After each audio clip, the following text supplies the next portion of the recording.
گناہوں کی جو اسباب ہیں ان کے پاس بھی نہ رہو، کیونکہ کیچڑ زیادہ ہوتی ہے تو ہاتھی بھی پھسل جاتا ہے. تو جن بسیار خود پیلا بلغم شادی شیرازی رحمۃ اللہ علیہ فرماتے ہیں کہ جب کیچڑ زیادہ ہوتی ہے تو ہاتھی بھی پھسل جاتا ہے. اب آپ اپنا گھر میں سنیما ہاؤس، سنیما کے سامنے یا ٹیڈیوں کا جہاں لڑکیوں کا اسکول ہو وہاں گھر لے لو، تو راتوں دن لڑکیاں سامنے سے گزریں گی تو آپ کا ایمان سلامت رہے گا. شیطان تو سکھائے گا، تیر پر تیر کھائے گا، آگے قدم بڑھائے گا. شیطان کا سبق یہ ہوگا، مگر اللہ تعالیٰ کا سبق یہ ہوگا خبردار یہود النصارین اپنی نظر کی حفاظت کرو. بخاری شریف میں سرور عالم فرماتے ہیں صلی اللہ علیہ وسلم کہ آنکھوں کا زنا ہے. یہ مت کہو کہ دیا کچھ نہیں، خالی دیکھ لیا تو اس سے کیا ہوتا ہے. آنکھوں کا زنا فرمایا، زن العین النظر.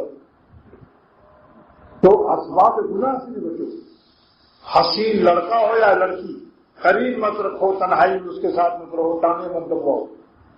اور ظالم پیر ایسے ہیں جو لڑکیوں سے مریدوں سے مریدنیوں سے پیر تک دباتے ہیں. وہ کہتے ہیں ہم نے تو نفس کو مار لیا ہے، کسی شادی کی کہا آپ نے نفس مار لیا ہے، مگر آپ کھاتے بہت ہیں، پیٹ اتنا بڑا ہوا ہے 3 فٹ کا.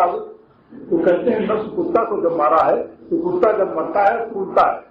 میرے اندر نفس مرا پڑا ہے، اس کے پھولنے سے میرا پیٹ پھولا ہوا. دیکھا آپ نے کیسا جواب دیا.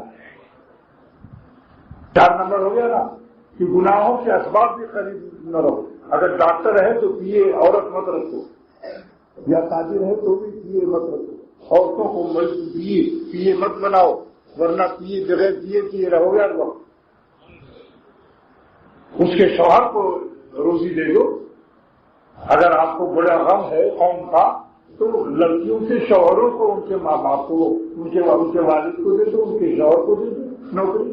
وجہ اس کے کہ ایک شوہر بھی کمائے اور لڑکی بھی کمائے، اس کی بیوی بھی، تو ایک خاندان امیر ہو گیا. اور جس کو اس عورت کی جگہ جو شوہر مرد محروم ہوا اس کا گھر ٹوٹ گئے.